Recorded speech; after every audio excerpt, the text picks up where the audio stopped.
Hi friends, ಇವತ್ತು ಶ್ರೀ ಕುಂದೂರು ಚೌಡೇಶ್ವರಿ ದೇವಸ್ಥಾನಕ್ಕೆ ಬಂದಿದ್ದೇನೆ. ಈ ದೇವಸ್ಥಾನವು ಶಿಕಾರಿಪುರ ಹಾಗೂ ಸಾಗರ ತಾಲೂಕಿನ ಮಧ್ಯದಲ್ಲಿದೆ. ಶಿಕಾರಿಪುರದಿಂದ 25 ಕಿಲೋಮೀಟರ್ ಹಾಗೂ ಸಾಗರದಿಂದ 29 ಕಿಲೋಮೀಟರ್ ದೂರದಲ್ಲಿದೆ. ಈ ದೇವಸ್ಥಾನದ ದೇವಿಯು ತುಂಬಾ ಶಕ್ತಿಯುತವಾಗಿದ್ದು, ಬಂದಂತ ಭಕ್ತಾದಿಗಳಿಗೆ ಕಷ್ಟ ಕಾರ್ಪಣ್ಯಗಳನ್ನು ನಿವಾರಿಸುವಂತ ತಾಯಿ. ಹೂವಿನ ಅಲಂಕಾರದಿಂದ ತುಂಬಿಸುತ್ತಾರೆ. ತಾಯಿಯ ಮೂರ್ತಿಯು ಅದ್ಭುತವಾಗಿದ್ದು, ಎದುರುಗಡೆ ಪಾದವಿದೆ.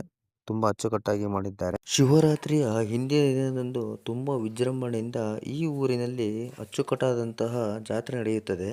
ದೇವಸ್ಥಾನದಲ್ಲಿ ಕಾರ್ಯಕ್ರಮದಿಂದ ತುಂಬಿಸುತ್ತಾರೆ. ಈ ದೇವಸ್ಥಾನದ ಕಟ್ಟಡದ ಅಭಿವೃದ್ಧಿಯು ಕಪ್ಪನಹಳ್ಳಿ ಹಾಗೂ ಇತರೆ ಗ್ರಾಮದ ಜನರು ಒಟ್ಟಾಗಿ ಕಮಿಟಿ ಒಂದನ್ನು ನಿರ್ಮಿಸಿ ಈ ದೇವಸ್ಥಾನದ ಅಭಿವೃದ್ಧಿಯನ್ನು ಮಾಡುತ್ತಾರೆ. ಈ ದೇವಸ್ಥಾನದಲ್ಲಿ ಅಮಾವಾಸ್ಯೆ ಹಾಗೂ ಹುಣ್ಣಿಮೆಯ ಸಮಯದಲ್ಲಿ ಭಕ್ತಾದಿಗಳ ಸಮೂಹ ಸೇರಿರುತ್ತದೆ. ಈ ಸಮಯದಲ್ಲಿ ಪ್ರಸಾದ ಭೋಜನ ಹಾಗೂ ಊಟದ ವ್ಯವಸ್ಥೆ ಸಿದ್ಧ ಇರುತ್ತದೆ. ಈ ದೇವಸ್ಥಾನದ ಸುತ್ತಮುತ್ತಲು ಶಾಂತಿ ಹಾಗೂ ಸಮಾಧಾನದ ವಾತಾವರಣ ಇದೆ. ಮಲೆನಾಡ ಮಡಿಲಲ್ಲಿ ಇರುವಂತಹ ಇಷ್ಟ ದೇವತೆ ಆಗಿದ್ದಾಳೆ.